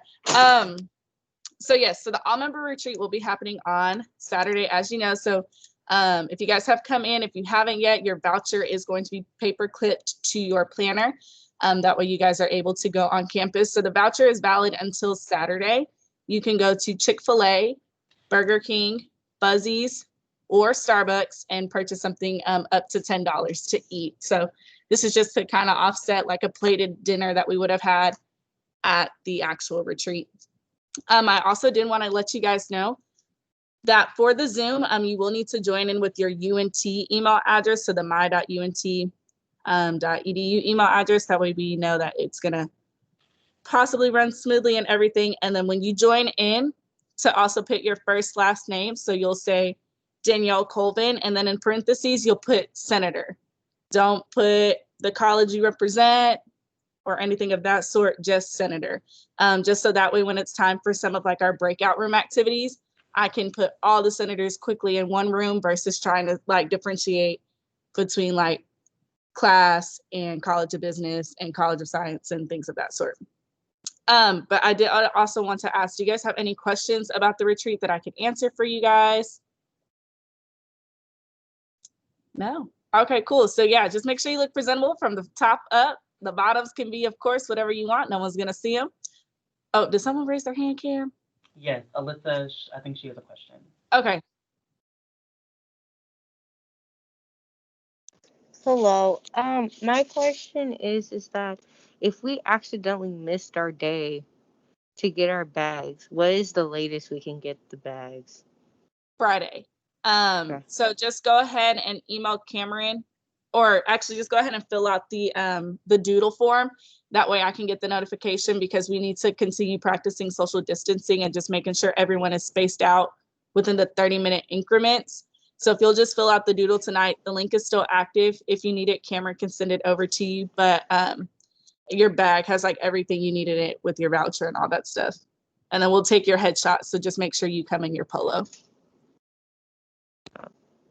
Yeah, and Alyssa, I also have your bag. So whenever you do come by, it'll be in my office, ready for you to just go ahead and grab. Okay, cool. Thank you. Okay. Cool. Tara, did you have a question, or was that an accident? My question was answered. It was just about the polos. Okay. All right. Okay. So just make sure if you do come for your headshot that you are wearing your polo, just because we won't be able to give you another one, just like due to like sanitary purposes. You know, you can't just, it's not American Eagle. You know what I'm saying? You can't just try it on and return it. Okay, Stephania. You got it? Okay. Wait, you're on mute. There you go. Okay, sorry, my computer's lagging. Just a quick question. We're wearing the polo Saturday or no? On Saturday, you can wear what you like. It's just mandatory for you to wear your polo for the headshot. Everybody has to wear their polo. Gotcha. Thank you so much. Yes, no problem. We love that. David said I work there. I think he's a manager. Okay, so next we have on the announcements, if there's no more questions, senator intern matchup. So I know Yasmin is here, but she did say she was gonna like give a little more information next week at the meeting. She just wanted to prepare for you all. But I hope you all did look at my email that I did send with the matchups. This is the matchups that we do have for this year. And then I'm in correspondence with Yasmin right now to go ahead and make sure that that she goes that we get everything explained and that we're like on the same page about exactly how we'll be assisting the interns and also just like how they'll be just shadowing you all. But Yasmin, did you have anything else you wanted to add for that? Yes, I was gonna say, sorry, I'm in the car. I was gonna say that for some of you guys, I have to double check, but your pairings will be temporary because some of the interns had to be matched with a senator and some of them aren't in their college. So if we do end up appointing senators that are in their college, we will change them. But I forgot who exactly, but a majority are going to be permanent because we found the college. But because there is a lack of certain colleges, we have to temporarily match y'all. But again, I will double check because I don't have the exact list with me right now. So that's all I really wanted to say about that. Thank you, Yasmin. Okay, so I just pulled up the list, but just make sure you go ahead and take a look at it, and then we'll get that matching set up for you guys next week. Are there any other announcements? My name is, Stephanie, your name was misspelled on the document. Oh, yeah, it is. Yeah, I'll change it. I got you. Were there any other announcements? Other announcements? Okay, so I move that we adjourn this meeting at 7:27 p.m. All right. Y'all have a good one. Thank you guys for tuning in. I know I said it was going to be short, but it was long. I'll see you guys later.